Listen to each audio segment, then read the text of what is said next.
سیدنا حسن رضی اللہ تعالیٰ عنہ سے مروی ہے کہ سرکار والا تبار ہم بے کسوں کے مددگار شفیع روز شمار صلی اللہ تعالیٰ علیہ وسلم نے ارشاد فرمایا، اللہ عز و جل کی 100 رحمتیں ہیں، اس نے ایک رحمت اہل دنیا کی طرف اتاری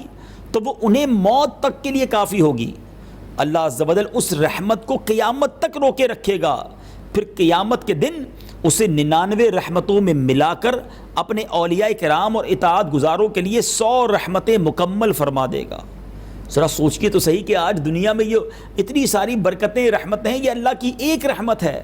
99 اس نے قیامت کے دن کے لیے رکھی ہیں۔ اور علماء فرماتے ہیں جو ماں کے اندر بچوں کے لیے مامتا ہے نا، یہ صرف انسانوں میں نہیں ہے، جانوروں میں بھی ہے، یہ سب اللہ کی اس ایک رحمت کا ثمرہ ہے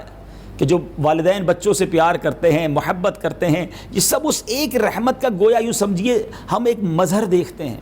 وہ 99 رحمتیں اللہ نے قیامت کے دن کے لیے اٹھا رکھی ہیں، اور انشاءاللہ وہ اپنے نیک بندوں، اپنے اطاعت گزاروں، اپنے پسندیدہ بندوں پر قیامت کے دن وہ رحمتیں نازل فرمائے گا۔ ایک رحمت الہی کا یہ حال ہے، تو جب 99 مزید ہوں گی تو اس کا عالم کیا ہوگا؟ آئیے تیاری کیجیے اللہ کی ان 99 رحمتوں کو حاصل کرنے کے لیے، ان رحمتوں کا مزہ لوٹنے کے لیے۔ دنیا میں اس کے فرما بردار بن جائیے، دنیا میں اس سے محبت کرنے والے بن جائیے، دنیا میں اس کے اطاعت گزار بندوں میں شامل ہو جائیے۔